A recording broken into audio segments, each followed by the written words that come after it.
Engagement can start on a website. This is what we do. Here's a pitch for your business and the careers that you could offer. But the businesses also have to know they have to show up. They have to meet kids, either in the school or in their place of business, or both, ideally. You've got to put your information out there. And I think, the website that this is on is a great start, but you've got to show up beyond that. You've got to put the time in. High school classroom says, hey, can you give a talk about healthcare careers? I'm there. Can you give a talk about an x-ray tech? I'm there. Hey, can we do a career highlights event this Friday? We'll figure it out.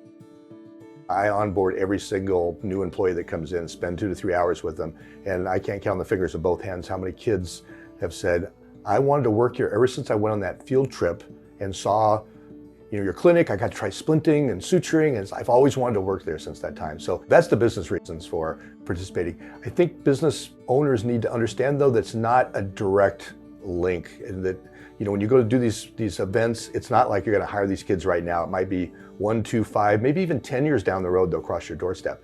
But you've made an impression that's going to be lasting, both for healthcare and as well as for your organization. Every business right now, especially right now, post-COVID, is really strapped for people. You want to hire now, you want to hire really rapidly. Investment in your workforce you've got to look at it as a long-term solution. And really, I believe strongly that if you invest in workforce development, it's going to pay you back in multiples.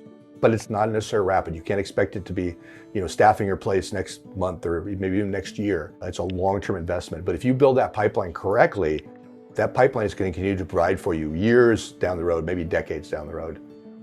It's a vision, it's a little bit of a leap of faith, but I think, at least in healthcare, we've proven it's been terribly successful. So I've been in healthcare my whole life. I started as a vet tech, and then I went back to x-ray school, worked in hospitals and worked in orthopedic group and then urgent care. And people used to say, what's your favorite part of the job? It was always taking care of patients. That was always number one. In the last 5 or 6 years, I've kind of changed. My favorite thing now is watching people grow within a career. That's so satisfying. And also the notion that if you entice, support, train people to take care of patients, you're magnifying those efforts. So I can only take care of so many people myself, but if I train, x-ray techs and cast techs and splinting techs, those people are going to go forth and treat many more patients than I could ever touch myself.